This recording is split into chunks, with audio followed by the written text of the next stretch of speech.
Innal hamdalillah hamdan katsiran thayyiban mubarakan fih wa asyhadu an la ilaha illallah wahdahu la syarikalah wa asyhadu anna Muhammadan abduhu wa rasuluh amma ba'd. Alhamdulillah fi hadhihi lailah wallahu a'lam lailah wahid min Sya'ban au ma zilna fi 30 Rajab. Insyaallah al-khabar nanti akan datang pemberitahuan. Yang jelas sekarang masih hari Rabu 29 Juni Januari 2025. Adapun malam ini malam 1 Sya'ban atau tidak nanti kita lihat al-hilal dari pengumuman pemerintah.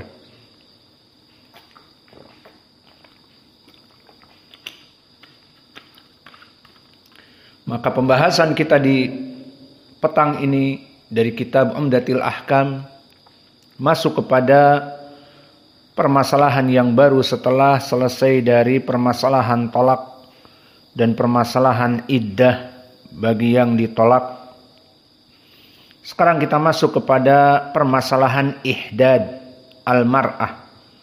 Apa makna ihdadul mar'ah? Ihdad dari segi lughah maknanya larangan. Maka diambil dari larangan ini ihdadul mar'ah maknanya dilarang bagi seseorang perempuan yang baru ditinggal mati oleh suaminya. Larangan ini untuk mempercantik diri dan menerima dari lamaran-lamaran para laki-laki. Maka makna dari al-ihdad yang disepakati oleh para ulama, dia adalah pelarangan bagi perempuan yang ditinggal mati oleh suami untuk berdandan dan mempercantik diri. Dan di sini faidahnya adalah bagaimana seorang perempuan menghormati suaminya, yang mana suaminya seseorang yang dulu menjaganya. Wazauj alladhi yahfadu biha wa yuhibbuha fa idza mata az-zauj idan ihdad al-mar'ah. Maka tidak boleh perempuan itu meninggal suaminya langsung cari suami lagi, cari pacar lagi. Maka tidak pantas. Ada waktu tertentu, bahkan bukan hanya menunggu al-iddah. Bagi yang meninggal oleh suaminya ada ihdad, bahkan dilarang berdandan dan dilarang menampakkan kecantikan dan dilarang menerima tunangan dari laki-laki yang lain. Maka ini dari fawaid al-kabirah, bagaimana rasa bela sungkawa dan duka cita dari seorang perempuan kepada suaminya. Dan yang kedua, idhar dari apa-apa yang ada di perutnya, di rahimnya. Maka bisa jadi suaminya yang meninggal itu telah menanamkan dari embrio di dalam rahim dari istri tersebut, sehingga meninggal suaminya dan istrinya dalam keadaan mungkin hamil. Maka akhirnya dijadikan di dalam syariah tidak boleh untuk berdandan dan apalagi menikah kecuali setelah arba'ata ashhur wa ashron, 3 bulan, arba ashhur 4 bulan dan 10 hari. Maka 130 hari itu batasan bagi perempuan yang ditinggal suaminya, agar mensucikan dari rahimnya. Dan yang kedua, bela sungkawa dari suami yang telah berjasa secara bertahun-tahun hidup dengannya. Maka hadis yang akan kita bahas di sini ada 3 hadis tentang permasalahan ini. Hadis yang pertama dari Zainab binti Ummi Salamah. Qalat tuwfiya hamimun li Ummi Habibah.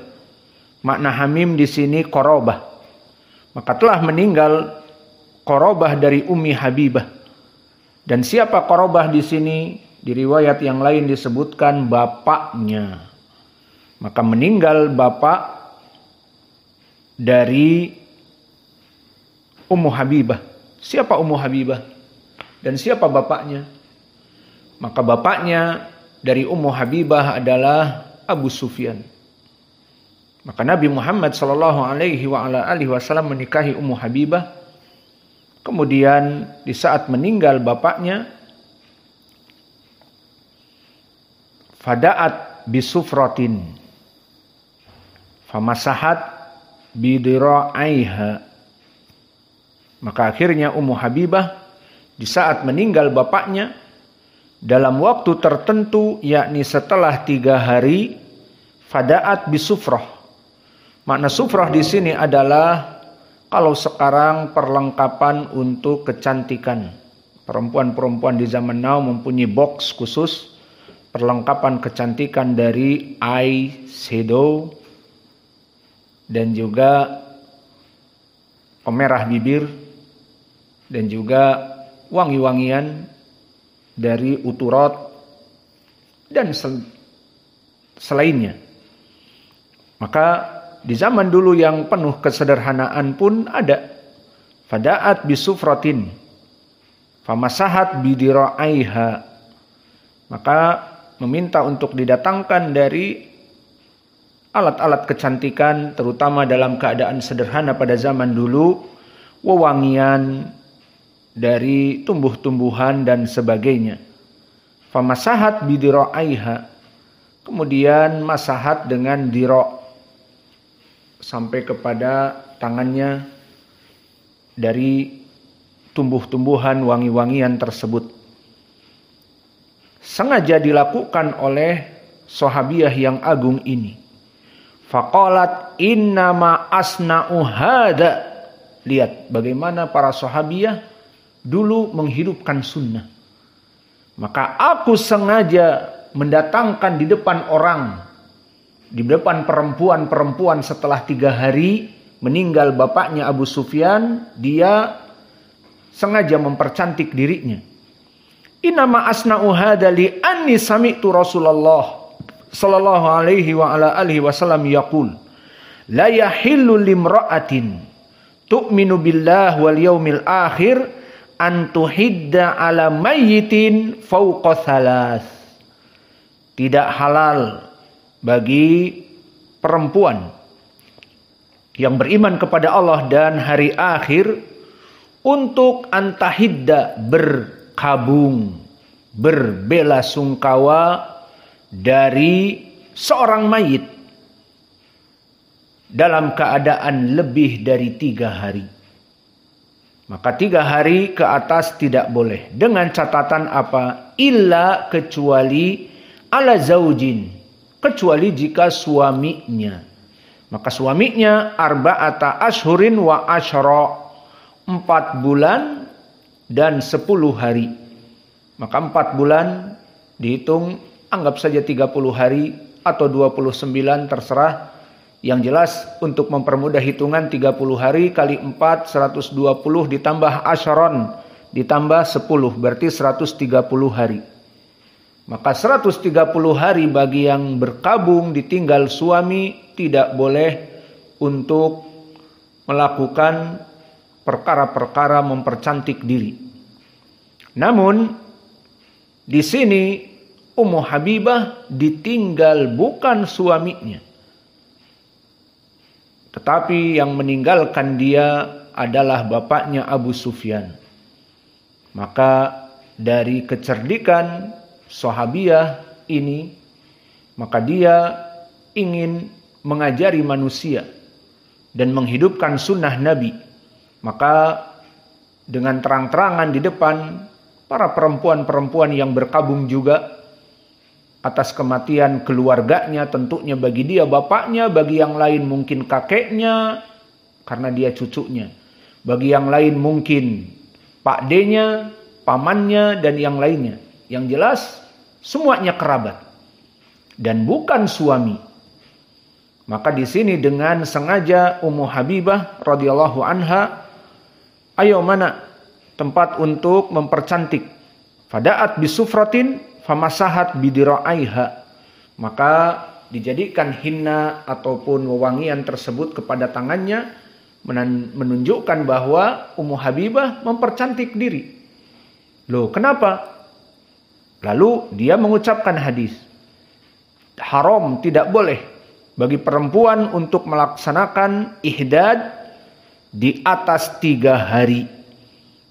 Tidak halal bagi perempuan yang beriman kepada Allah dan Rasulnya untuk melaksanakan ihdad di atas 3 hari kecuali bagi suaminya. Maka di sini dia tidak pantas baginya karena bapaknya yang meninggal bukan suaminya. Maka lihat bagaimana dari sahabiah yang agung ini.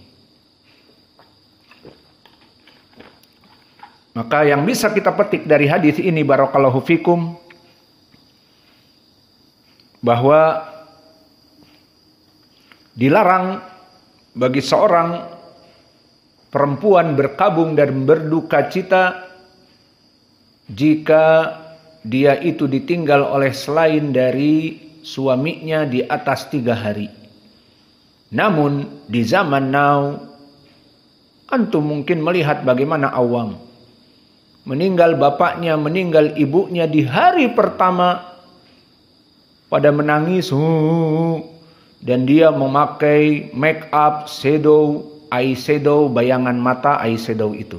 Make up yang membuat putih kayak ondel-ondel, kemudian bibir mer dengan gincu merah, dan juga yang mengkilat glowing.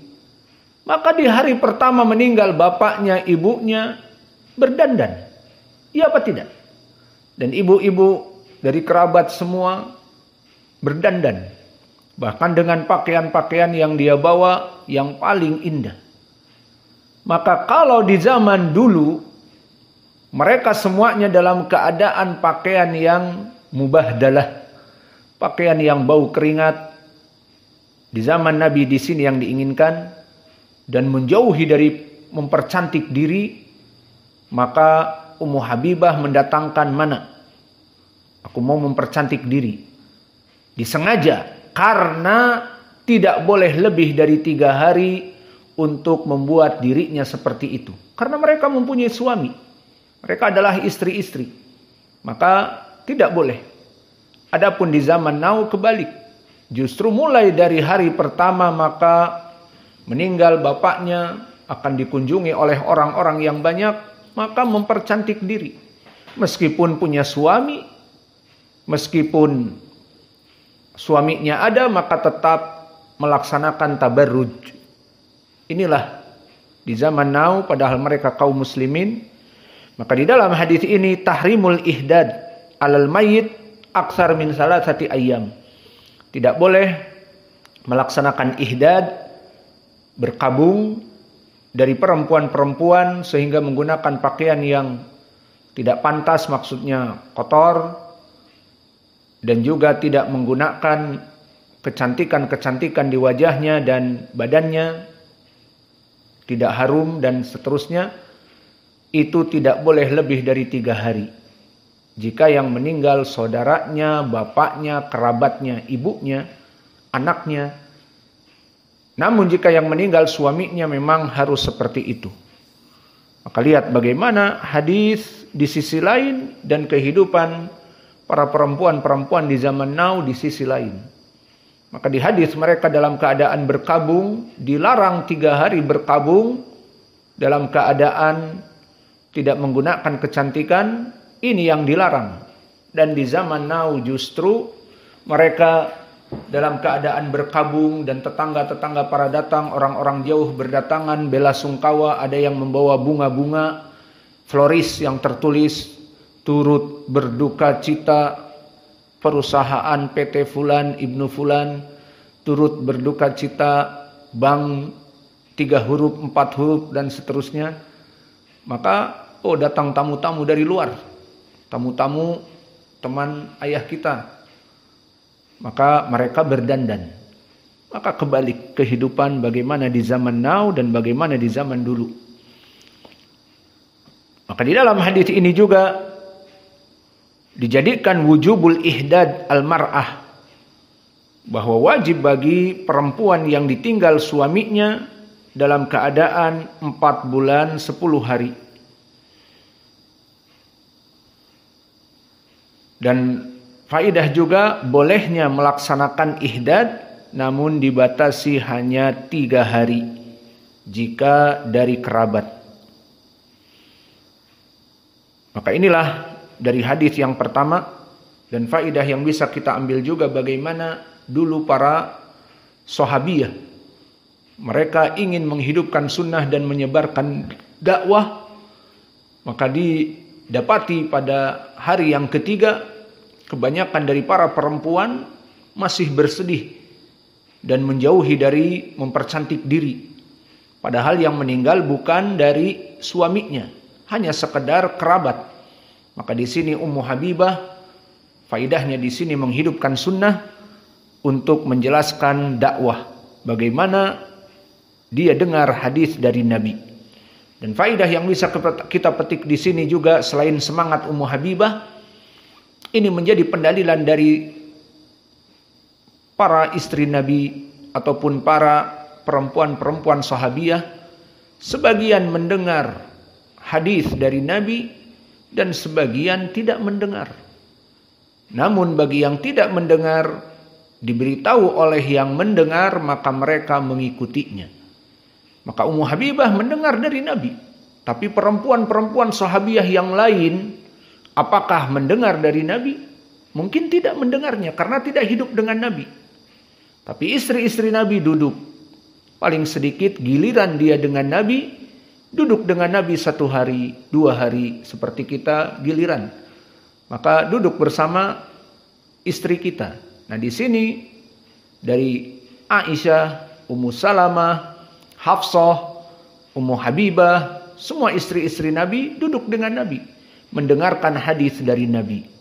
Maka di sini Ummu Habibah mendengar hadis, yang mana para perempuan sahabiyah lain tidak mendengar hadis dari Nabi. Maka di sini menjadi keutamaan Ummu Habibah dan juga menjadi pendalilan sebagian sahabat tidak mendengar hadis dari Nabi. Dan yang tidak mendengar kemudian diberitahu maka mengikuti. Dan begitupun Ummu Habibah melihat mungkin para perempuan tidak mengetahui hadis ini, maka akhirnya dia sengaja mempercantik diri di depan mereka dan mengatakan, barang siapa seorang perempuan yang beriman kepada Allah dan hari akhir tidak boleh terus dalam keadaan sekarang dia lihat berduka cita, pakaiannya kotor, tidak mempercantik diri, padahal mereka punya suami. Maka dilarang oleh Nabi. Aku mendengar dari Nabi. Maka sekarang 3 hari selesai, kembali mempercantik diri seperti perempuan-perempuan yang bersuami. Maka tidak terus menerus, karena mereka mempunyai suami-suami. Maka ini adalah hadis yang pertama tentang permasalahan ihdad. Maka selesai dari hadis yang pertama, dan sekarang kita masuk kepada hadis yang kedua.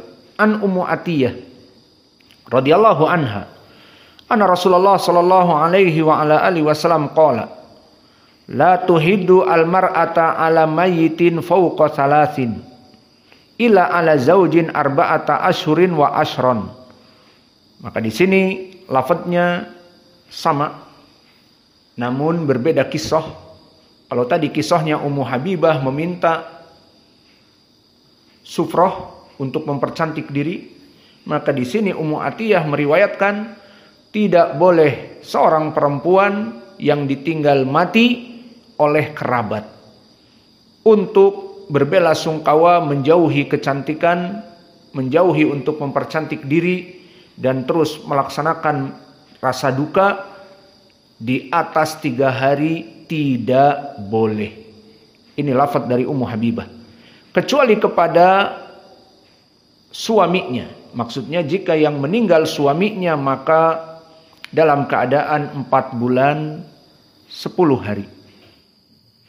Lalu kemudian disebutkan wala talbasu thauban masbugon ila thauba asbin.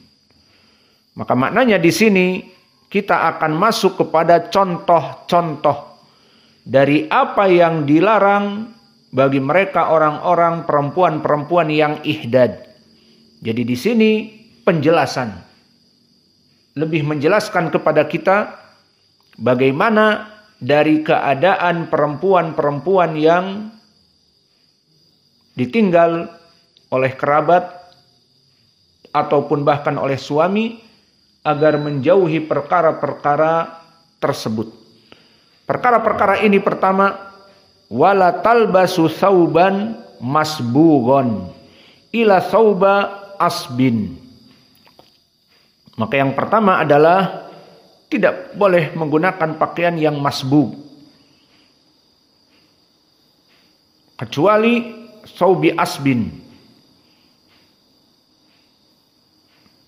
Maka dia maknanya adalah thaub asbin ini dari Yaman.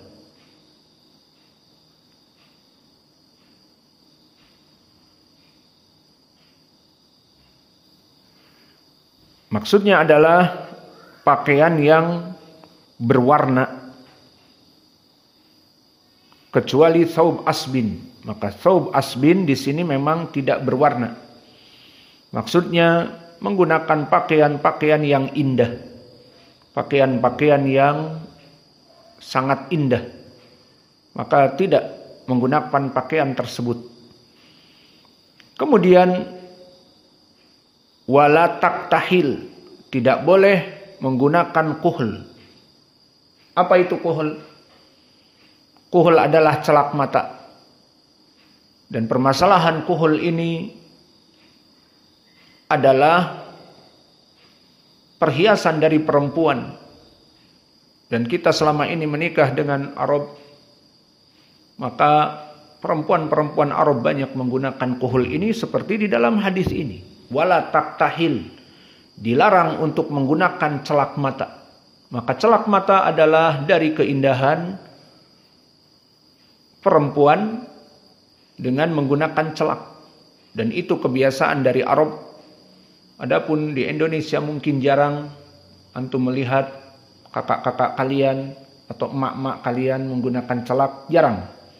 Tapi di Arab itu adalah kebiasaan mereka. Karena mata-mata mereka indah dan bulu-bulunya panjang, maka menggunakan celak mata dari perhiasan. Dan juga kenapa dilarang menggunakan kuhul kalau memang akan menyebabkan cantik. Wala tamassu tiban, dan tidak boleh menggunakan tib, yakni wewangian, seperti minyak wangi itu maknanya. Illa ida, kecuali jika tahurat nubdatan min kistin au adfarin, dikecualikan perkara yang sedikit dari kistin. Dan kis di sini adalah bukan dari parfum, tetapi dia dari jenis tumbuh-tumbuhan.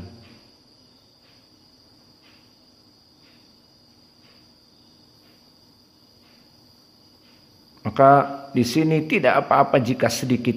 Mungkin jika dikarenakan bau keringat atau bau kecut ketiaknya, wallahu alam tidak apa-apa. Tetapi kalau menggunakan utur, tib, itu tidak boleh. Maka lihat batasannya di sini, tidak menggunakan pakaian-pakaian yang cantik, pakaian yang ma'ruf, dipakai untuk mempercantik diri, dan tidak boleh juga menggunakan kuhl untuk memperindah matanya. Dan tidak boleh juga menggunakan utur bagi perempuan yang ihdad tadi. Maka faedah di dalam hadis ini yang bisa kita ambil tentang permasalahan larangan bagi perempuan yang melaksanakan ihdad di atas 3 hari seperti tadi, dan jenis-jenis larangannya di sini. Tidak boleh untuk menggunakan kuhul dan tidak boleh untuk menggunakan minyak wangi kecuali sedikit dari yang disebutkan tadi, di mana dia bahan alami yang bisa membuat harum. Dan tidak boleh menggunakan pakaian-pakaian yang indah. Maka ini dari hadis yang bisa kita ambil, dari hadis yang semakna, namun faidah dari hadis Ummu Atiyah ini disebutkan dari beberapa yang diharamkan. Sehingga yang menjadi poin di sini, yang diharamkan jelas melaksanakan kuhul dan berutur, menggunakan uturat, minyak wangi, tidak boleh. Dan tidak boleh menggunakan pakaian yang indah. Kemudian hadis yang ketiga dari Ummu Salamah, sama semakna namun di sini banyak faidah juga. An Ummi Salamata, hadis yang ketiga radhiyallahu anha, qalat ja'at imra'atun ila Rasulillah sallallahu alaihi wa ala alihi wasallam faqalat ya Rasulullah inna ibnati tuwfiya anha zaujaha. Maka dari Ummu Salamah, istri Nabi juga menceritakan telah datang perempuan kepada Nabi. Maka di zaman dulu datang perempuan-perempuan kepada Nabi dan menanyakan, dalil-dalil seperti ini banyak dijadikan oleh orang-orang yang dakwahnya melempem. Seperti antum lihat dakwah roja, nyampur laki-laki dengan perempuan. Mungkin karena antum tidak tahu, karena tidak pernah melihat live mereka, televisi mereka. Maka di sini dia mengajar terbuka laki-laki dan perempuan. Seperti itu. Maka beristidlal mereka dengan hadis-hadis seperti ini. Datang perempuan kepada Nabi. Datang perempuan kepada Nabi. Kita katakan yang datang itu meminta fatwa dan mereka berhijab. Maka bagaimana dia mengisi kajian 1 jam di depannya perempuan-perempuan. Ada yang berhijab seperti menggunakan hijab ma'ruf, ada yang terbuka, tidak semuanya berhijab, terutama mereka orang-orang yang baru hijrah dan seterusnya. Maka dalam 1 jam akan bertatapan dengan ustadz yang ganteng, dan si ustadz ganteng ini akan bertatapan dengan perempuan-perempuan yang di depannya. Maka inilah keadaan mereka. Dan ini bukan isapan jempol dan fitnah dari saya. Itulah kenyataannya. Bisa misalnya dilihat bagaimana mereka dalam mengajar seperti itu. Maka tidak ada pendalilan ja'at imra'atun ila Rasulillah. Oh ini dalilnya. Mereka meminta fatwa kepada Nabi. Kita katakan mereka berhijab. Dan wara'a hijab. Jika datang para sahabat kepada istri Nabi, maka istri Nabi pun berbicara di belakang hijab, di belakang pintu, dan seterusnya. Faqalat, dan berkata, ya Rasulullah, wahai Rasulullah, kata perempuan ini yang meminta fatwa, bahwa putriku ditinggal mati oleh suaminya. Berarti dia di sini bukan yang meninggal itu bapak ibunya, hanya 3 hari. Tetapi di sini suaminya yang meninggal. Berarti harusnya berapa? 4 bulan 10 hari. Namun di sini kasusnya dia meminta fatwa dari perkara yang lain. Apa itu? Wa qad istakat ainaha. Ya Rasulullah, anak saya putri ini ditinggal mati oleh suaminya. Dan dia mengetahui bahwa perkara ditinggal suaminya 4 bulan 10 hari. Namun dia mengadu bukan kepada permasalahan waktu ini. Dia mengadu bahwa anak putrinya istakat. Ma makna istakat? Istakat adalah sakit mata. Maka matanya sakit. Maka kalau matanya sakit, di Arab mereka menggunakan kuhul. Maka kuhul, celak mata itu selain mempercantik, juga mengobati mata. Karena dari bahan ismid. Dan ismid ini dipelajari oleh para ulama sekarang dari kedokteran. Memang sangat baik untuk mencerahkan mata. Jadi perempuan-perempuan Arab selain mempercantik diri, juga untuk menjaga kesehatan dari mata. Maka waqad istakat ainaha. Dia itu matanya sakit ya Rasulullah. Seperti romad. Romad itu penyakit mata dan seterusnya. Dan salah satu dari obatnya dengan menggunakan kuhul. Namun kuhul itu intinya dia untuk mempercantik diri dan ada sedikit faidah mengobati. Maka di sini Nabi dimintai fatwa tentang permasalahan ini. Afanak huluha, maka bolehkah kami menggunakan kuhul tersebut? Faqala Rasulullah sallallahu alaihi wasallam la marratain aw thalathan kullu dzalika yaqulla. Maka Nabi menjawab 2 kali atau 3 kali la. Tidak boleh, tidak boleh, tidak boleh. Maka di sini menjadi pendalilan bahwa alkohol asalnya adalah untuk kecantikan. Meskipun dia ada sedikit untuk pengobatan, tetap intinya adalah untuk kecantikan. Maka Nabi tidak mengizinkannya. Karena sakit di sini, matanya belekan, misalnya romad, bahasa Indonesianya, atau bahasa slangnya adalah sakit mata yang memerah dan keluar kotoran, bahasa Sundanya belekan. Maka di sini diobati dengan obat-obat khusus dari tetes mata dan yang lainnya, dan diantaranya dengan melaksanakan kuhul. Namun di sini yang jadi masalah, perempuan ini dalam keadaan ihdad. Maka bolehkah mengobati dengan itu? Dijawab oleh Nabi tidak. Karena asalnya pencelakan mata intinya kecantikan. Meskipun ada faidah dari obat, namun intinya mempercantik. Sehingga dikatakan tidak boleh.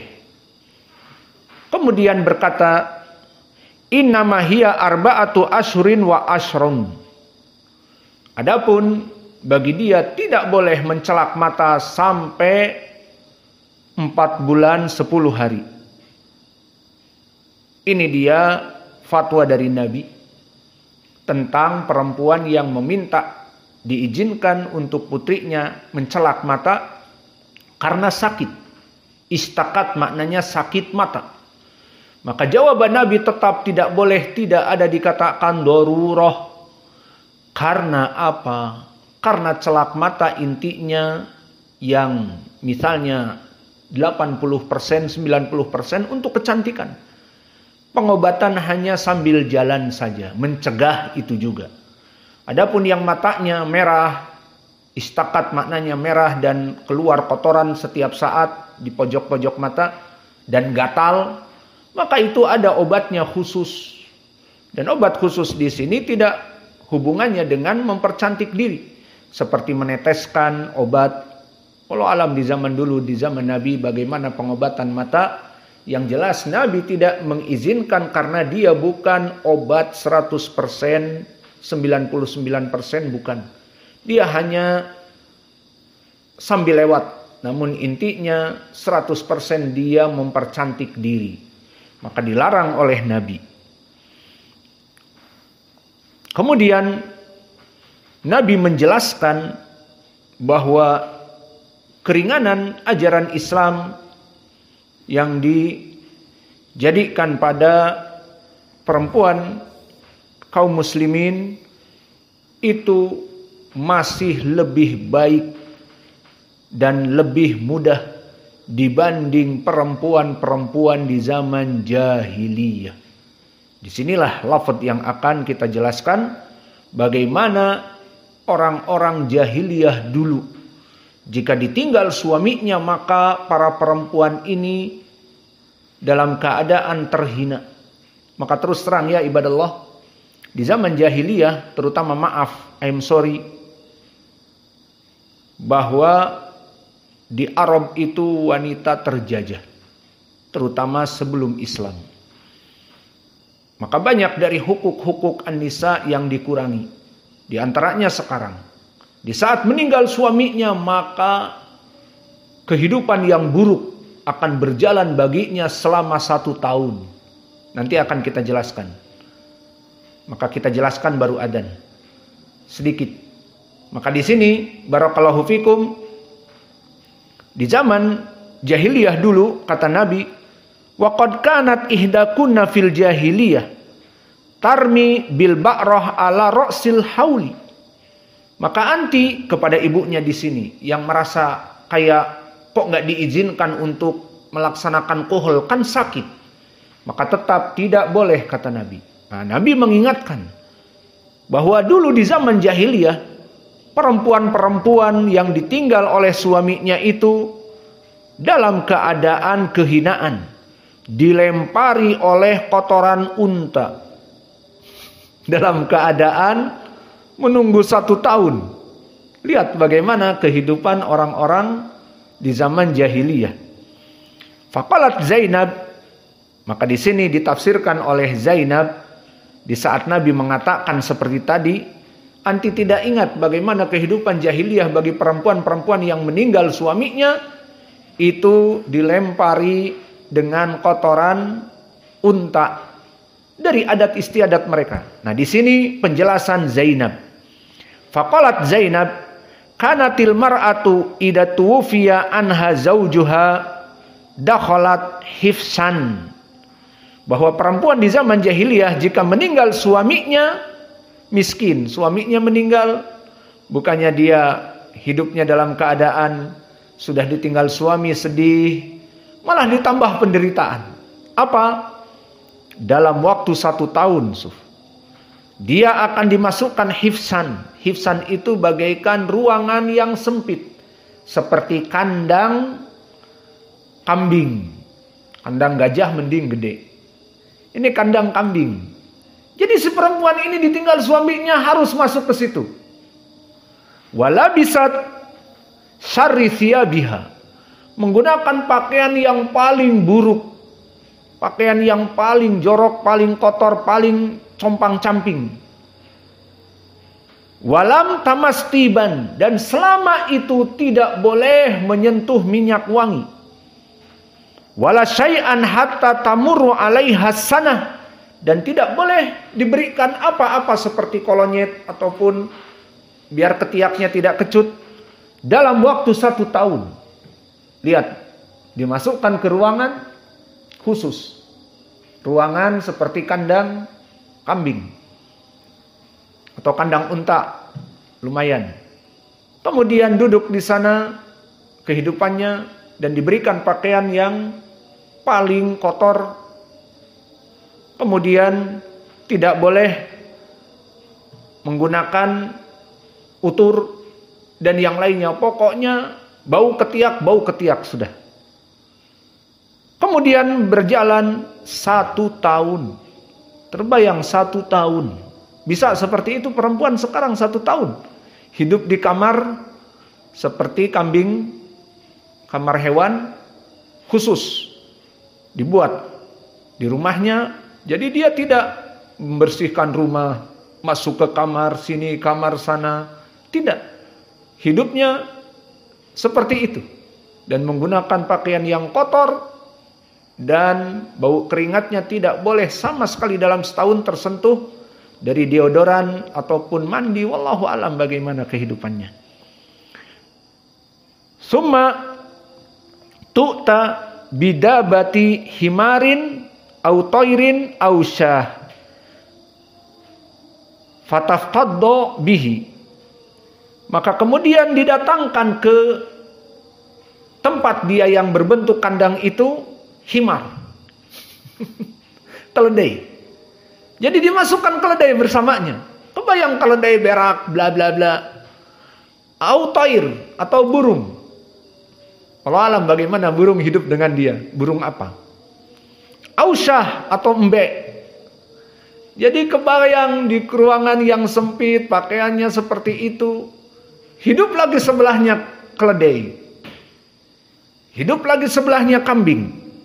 Atau burung. Ama burung mungkin seperti ayam kalkun, wallahu alam atau apa.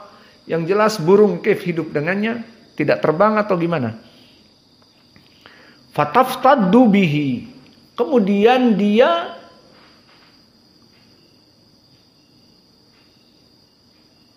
apa ya bahasa Indonesianya? Taftaddu bihi itu dia melukai kulit binatang tersebut dengan dalil bahwa dia akan sebentar lagi suci dan pelukaan ini tidak akan mati, hanya terluka, digores. Maka digores-gores binatang ini. Jadi kasihan. Dia menggores-gores keledai. Luka di keledai, di kulit keledai atau di kulit syah kambing tadi. Faqallama taftadu bisyai'in. Maka dilukai binatang-binatang ini. Illa mata. Kecuali dia itu tidak sampai mati. Jadi dilukai terus. Tapi jangan sampai mati. Summa takhruju fatu'ta bi ba'rah faturma biha au fatarmi biha. Kemudian jika hampir genap 1 tahun sudah selesai masa ihdadnya, maka tu'ta ba'rah, diberikan kotoran-kotoran unta, fatarmi biha, dilemparkan kepadanya. Kebayang dia dilempari kotoran unta, bum bum bum bum. Yang jadi pertanyaan, siapa juga yang melempari? Melemparinya pakai apa lagi? Pakai alat. Al-muhim, lihat seperti itu. Summa turaji'u ba'da masya'at min tibin au ghairihi. Maka setelah 1 tahun itu dalam keadaan di kamar dan hidup dengan binatang-binatang, kemudian di puncak akhir mendekati 1 tahun dilempari oleh kotoran-kotoran unta. Kemudian setelah itu barulah dia dikembalikan dan mungkin dimandikan. Dimandikannya berapa jam? Kemudian boleh diolesi min tibin wa ghairihi. Kemudian diberikan minyak yang harum. Kemudian setelah itu selesai. Jadi bagi mereka orang-orang yang ditinggal oleh suami, kasihan. Lalu dia punya anak. Misalnya anaknya masih kecil, bagaimana? Ya sudah, anaknya sabar. Mana ibu kau? Dengan keledai. Kasihan. Maka ini Nabi mengingatkan kepada perempuan ini. Karena perempuan ini, ya Rasulullah minta rukhsah. Karena dia sakit mata, tidak bisa. Menandakan bahwa Nabi melihat permasalahan mencelak mata intinya bukan obat. Sedikit obatnya. Tetapi tidak bisa dijadikan hilah. Ditakutkan Nabi kelak banyak orang-orang yang tidak peduli dengan permasalahan celak ini. Akhirnya mencelak mata, dikatakan mataku sakit. Ditakutkan seperti itu. Maka tidak diizinkan oleh Nabi sama sekali. Sampai 3 kali, tidak boleh, tidak boleh, tidak boleh. Walau alam bagaimana Nabi sampai mengulang 3 kali, apakah terus memaksa?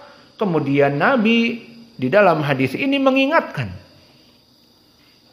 Tidakkah ingat waqad kanat ihdakunna fil jahiliyah? Maka anti tidak ingat. Perempuan-perempuan di zaman sebelum Islam itu dilempari oleh kotoran dari unta. Dan 1 tahun di ruangan yang khusus. Dan pakaiannya busuk, kotor, dan seterusnya. Anti tidak paham seperti itu dulu. Maka Islam telah mengangkat para perempuan. Dengan hidup di kamarnya, hidup di rumahnya, tidak hidup dengan keledai dan seterusnya dan dilempari kotoran hewan, tidak. Tetapi tidak boleh berkuhul, itu saja. Tidak boleh menggunakan pakaian-pakaian yang membuat yang melihatnya menjadi tertarik. Dan tidak boleh menggunakan utur. Itu saja. Tapi perempuan di zaman dulu yang anti ketahui, dia harus tinggal bersama binatang dan tinggal di kamar kecil seperti kamar kandang hewan. Maka lihat bagaimana Islam memuliakan para perempuan. Maka mohon tidak boleh untuk menggunakan celak. Maka ini fatwa Nabi kepada perempuan agar anak putrinya melaksanakan ihdad 4 bulan 10 hari. Maka ini yang bisa kita berikan di dalam hadis ini. Maka kesimpulannya, hadis ihdad telah selesai dari 3 hadis, dan ihdad di sini terbagi menjadi 2. Ihdad bagi yang ditinggal kerabat bukan suami, maka hanya 3 hari. Dan ihdad yang ditinggal oleh suami terus sampai 4 bulan 10 hari. Dan yang diinginkan ihdad di sini apa saja? Tidak boleh menggunakan pakaian yang cantik, tidak boleh menggunakan utur, dan tidak boleh berkuhul. Dan di hadis yang terakhir faidahnya meminta fatwa, boleh enggak perempuan yang terkena sakit mata, matanya merah, gatal, ada kotorannya, untuk bercelak padahal suaminya meninggal dan belum masuk kepada waktu 4 bulan 10 hari. Dijawab oleh Nabi, tidak boleh. Karena ditakutkan ke depannya seperti zaman kita now, perempuan akan bermudah-mudah. Maka dia akan melaksanakan celak mata padahal suaminya baru meninggal 2 pekan, mempercantik diri, alasannya, oh mataku merah, oh mataku sakit. Maka Nabi 3 kali mengatakan la, mungkin diulang lagi la, diulang lagi la, tidak bisa, no way. Maka ini menjadi pendalilan bahwa celak itu ada sedikit untuk obat, namun lebih banyak untuk kecantikan, sehingga Nabi tidak mengizinkan. Dan di dalam hadis ini pun dijelaskan bagaimana kemuliaan Islam dan bagaimana kehidupan perempuan di zaman jahiliyah dulu, bahwa mereka dalam keadaan kehinaan. Maka kita bersyukur dan perempuan-perempuan bersyukur dalam keadaan Islam. Maka para perempuan, orang-orang kafir ataupun perempuan-perempuan yang sudah rusak dihinggapi pemikiran-pemikiran kafir, mereka muslim namun ruhnya dari perempuan-perempuan pemikiran selain Islam mengatakan Islam ini menjajah wanita. Islam ini agama yang mendolimi wanita. Apa? Tidak boleh keluar perempuan tanpa izin suaminya ataupun tanpa mahram. Dilarang. Kita kan bebas pergi kemana-kemana sendirian, naik motor, naik mobil. Nah, di Islam dilarang. Dan Islam melarang kita keluar rumah kecuali harus dengan hitam-hitam. Panas. Apalagi kita di musim tidak hujan, musim kemarau panas. Seperti itu pemikiran-pemikiran perempuan-perempuan yang dihinggapi pemikiran perempuan-perempuan kufar. Maka pada hakikatnya permasalahan hijab dan permasalahan tidak keluar kecuali dengan izin suaminya dari perempuan agar tidak selingkuh, agar tidak diganggu oleh laki-laki hidung belang. Siapa laki-laki hidung belang? Badut, ya. Hidungnya belang. Al-muhim, ajaran Islam yang ada pada kita sekarang sangat memuliakan perempuan. Sehingga tidak ada perselingkuhan dan tidak ada hamil duluan, pacaran dan seterusnya. Maka ini kenikmatan bagi para muslimah. Dan menggunakan hijab dan cadar, maka kecantikannya hanya diberikan kepada suaminya saja. Tidak, kita menikahi perempuan cantik, maka perempuan ini besok datang ke pasar belanja, maka kecantikannya dilihat oleh semua orang di pasar. Tidak seperti itu. Maka Islam mengajarkan agama yang sangat baik untuk perempuan. Namun bagi orang-orang yang sudah rusak hatinya dari kaum muslimah akan mengatakan Islam itu kejam kepada perempuan, membatasi kebebasan mereka, bla bla bla, maka itu tidak benar. Maka dari poin pendalilannya, Islam adalah mengangkat derajat perempuan dalam permasalahan ihdad di sini.